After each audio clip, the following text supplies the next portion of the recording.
Let's go back to Baker Street. Home, sweet home. There we are, Holmes. I've told you in great detail everything that happened last night. Excellent work, Watson. We shall now be prepared to answer a few questions about the horrible murder in Hanbury Street. Do you think we are now in a position to find out the identity of the murderer of these two women? No, I don't think so. It's outside of our scope and not our responsibility. As much as you've done for Leather Apron and the affair with the pills, our mission is to help the police by ensuring that they don't get caught up following false leads and to point them in the right direction. Let us start from what we know with some certitude. As you have just said, it is almost certain that the same person killed the Bucks Row and Hanbury Street victims. The reasons to assume as much are numerous, and I shan't elaborate here. What do these two victims have in common?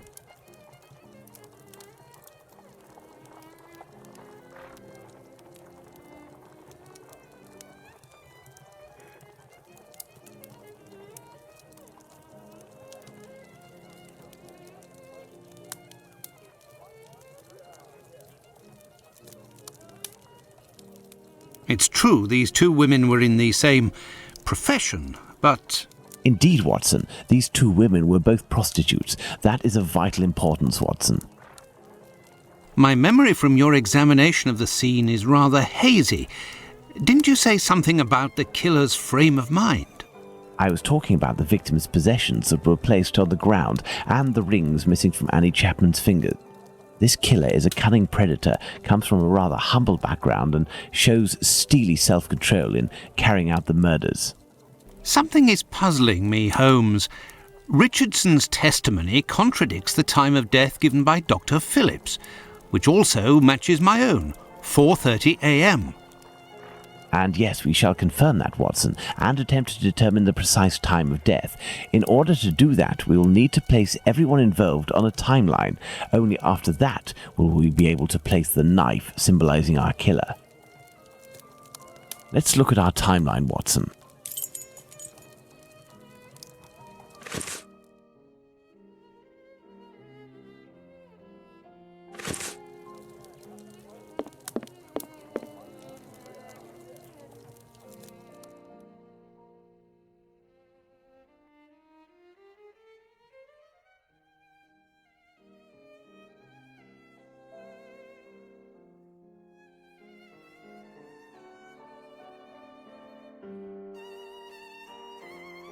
We left the station at 6 o'clock and it took us 20 minutes to arrive at Hanbury Street.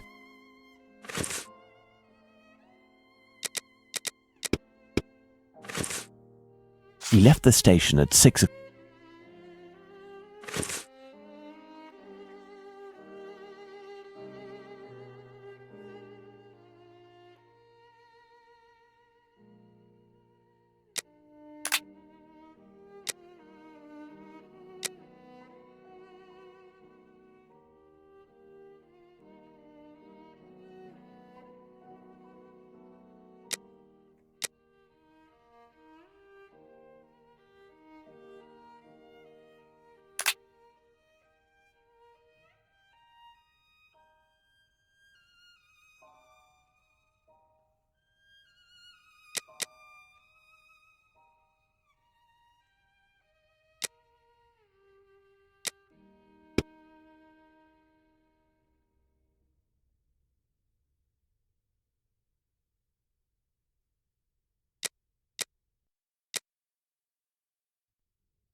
Let's put the time of death as assessed by Dr. Phillips on the timeline.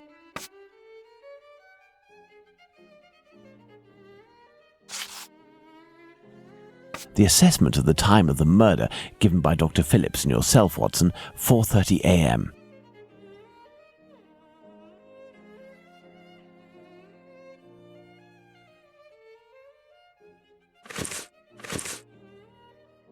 Now, for the most important part, the testimony of Miss Long. She claims to have seen a woman speaking to a man near 29 Hanbury Street sometime around...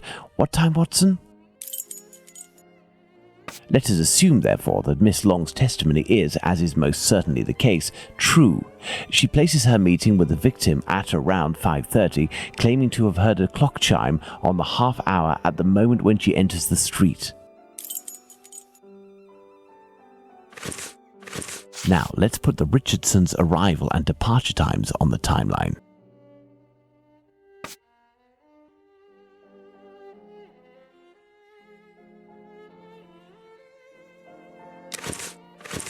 Now, let's put the Richardsons' arrival and departure times on the timeline.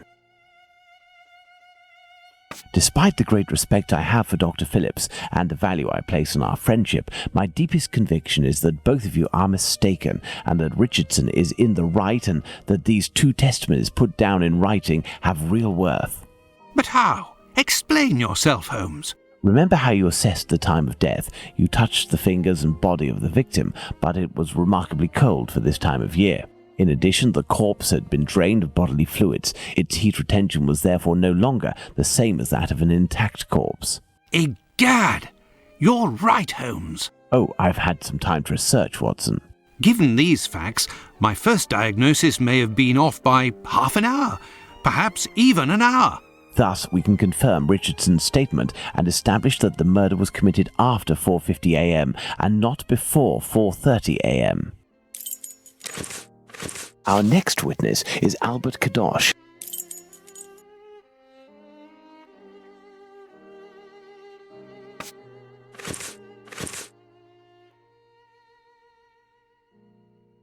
Let's place this symbol that represents Kadosh on the timeline. Albert Kadosh goes down into his garden at approximately 5:20 and on re-entering his home hears voices in number 29's garden.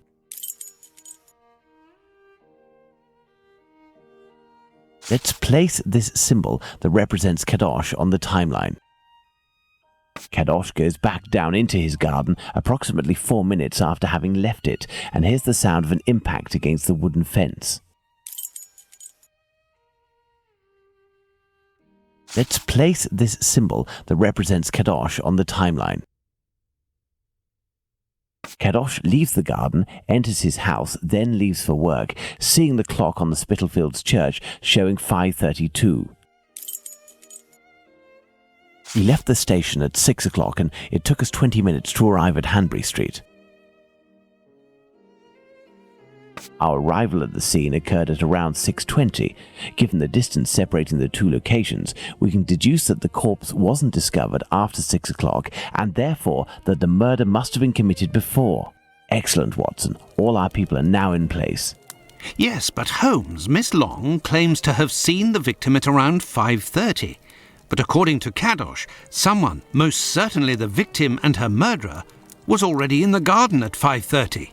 Excellent observation, Watson. It must be noted, however, that these two witnesses, Long and Kadosh, saw the time shown on the clocks in the area, which are often inaccurate and went by their empirical and, in this case, erroneous estimate of how much time had passed. Thus, neither of these two times can be considered reliable. Do you mean to say that these two testimonies might match? Indeed. Let's put Miss Long's meeting with the victim at 2 minutes before 5:30.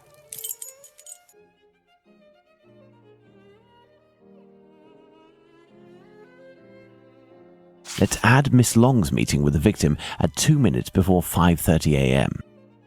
Mr. Kadosh claims to have passed by the Spitalfields church at 5:32, which, given the distance from 27 Hanbury Street, would mean he was still at home at 5:31. Let's therefore put the end of his testimony at 5:31.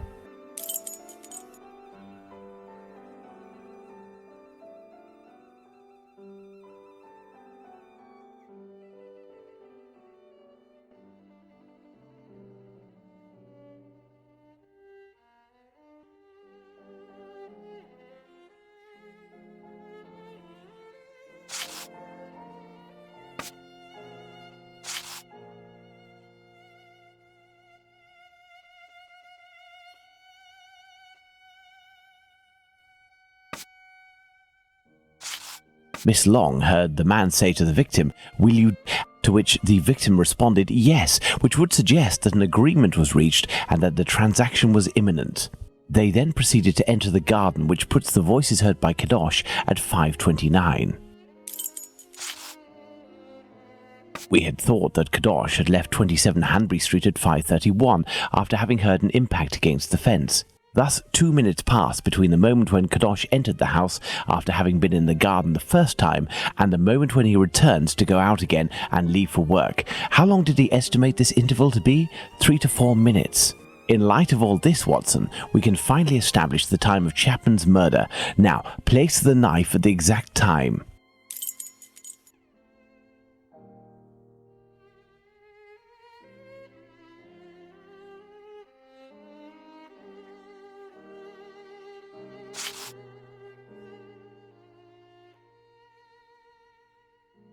Now then, taking into account that the local clock isn't exact and that a young man was off by a minute or two in his estimations of his comings and goings, we can confirm Miss Long's testimony and place the time of the crime at approximately 5:30.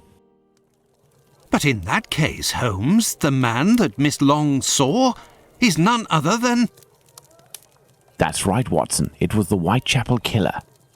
To think that Miss Long and Kadosh were only a few feet away from him. Indeed, Watson. Had Miss Long passed just a little closer to the victim and her assassin, or had the young Kadosh popped his head over the fence out of curiosity, the killer would most certainly already be behind bars. That's some stroke of luck he had there. I couldn't agree more, Watson. But his luck didn't end there, given the mutilations inflicted upon this poor woman. What must be considered above all is the killer's obvious wish to remove one and only one specific organ.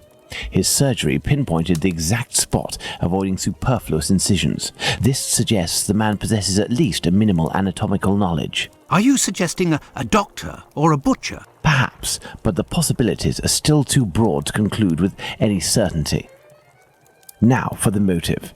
Despite my almost complete lack of practical experience on the subject, I have a rather precise idea of the usefulness of a uterus and a vagina. Nonetheless, once they are separated from their usual envelope, I am more circumspect as to the uses one can make of them. What do you think, Watson? We need a board, Watson.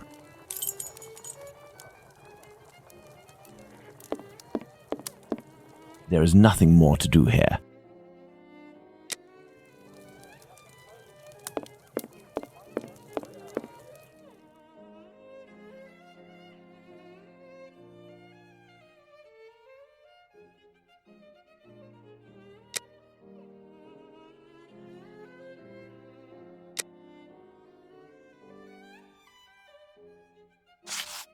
Perhaps it was intended as a study specimen. I have little faith in that theory. Hardly anything was taken from the Bucks Row victim.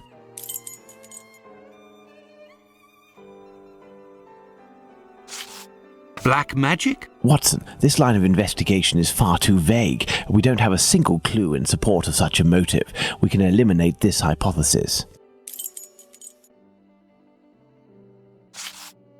Holmes, what if it was cannibalism? Even if the idea is unbearable, we can't ignore it as a possibility. A desire for some sort of morbid trophy? I'd be inclined to dismiss this motive. If this were the case, why would nothing have been removed from the Bucks Row victim? Elementary. What emerges from these possible motives for having removed the uterus from the second victim is that they implied that the killer could have carried out the same thing on the Bucks Row victim, yet didn't. This brings us to a terrible conclusion. Our killer has evolved in the space of only a few days, and if that's the case, had he already struck before the first murder to which we attribute him? And if the killer strikes again, what atrocity awaits his next victim? We have to stop him, Holmes. We shall do our best. This recent business of jars filled with formalin and of the American doctor might be a lead. Watson, inquire among medical circles to ascertain if there is a black market for human organs. The chances are slim, but this must be pursued. Very well. What about you, Holmes? I will send word to Inspector Aberline regarding our recent conclusions. I should also like to become a gas man and pay a visit to Bluto at the Wasp's Nest. Understood, Holmes. I think one of my old university colleagues who works at the London hospital will be able to help me. I shall write him a note at once. He should be able to see me during the day. Afterwards, shall we meet here? Yes, Watson. See you later, and good luck. I must get to the London hospital, where my old university colleague works.